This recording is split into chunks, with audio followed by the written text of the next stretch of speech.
Bonjour, donc je vais vous expliquer comment utiliser la TI-83, même si là il s'agit d'un vieux modèle, cet enjeu de touche sera la même, pour calculer les quantités qui jouent un rôle dans la loi binomiale, donc à savoir successivement une combinaison,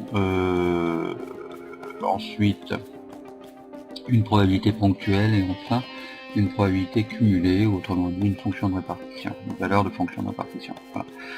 Donc j'allume la calculatrice. Pour la combinaison, vous commencez par taper en fait n. Donc j'ai choisi 5, 2 comme dans l'exemple du cours. Vous cliquez sur maths, vous allez sur proba avec les flèches PRB et vous choisissez ici 3. Donc vous voyez n, c, r. C'est présenté horizontalement, contrairement à la présentation que je vous avais donnée, puisque la calculatrice n'est pas en mesure d'afficher les paramètres n et r verticalement. Le r qui est ici correspond au cas que nous avions en cours. Voilà, et je tape 2, 5, 2, comme si nous avions calculé, et Enter. Voilà. Pour les probabilités ponctuelles et cumulatives, fonction de répartition, donc, on va utiliser un autre menu qui est ici, Distrib.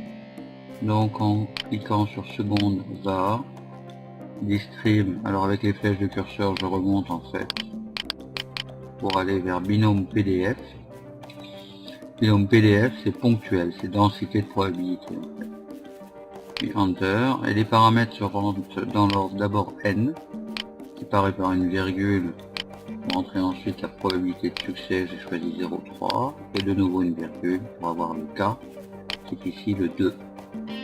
Et on ferme la parenthèse, puis Enter. La même chose pour une probabilité cumulée. Ici je veux calculer la probabilité que x soit inférieur ou égal à 2, où x est toujours le nombre de succès dans mon schéma de Bernoulli, paramètres 5 et 0,3.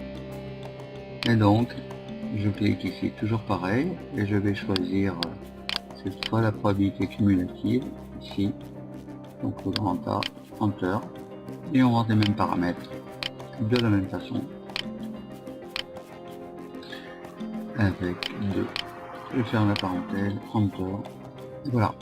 En petite remarque, naturellement, comme il s'agit d'une probabilité cumulative, en fait la probabilité qui a été calculée, la dernière, c'est probabilité que x vaille 0, plus probabilité que x soit 1, plus que la probabilité que x vaille 2.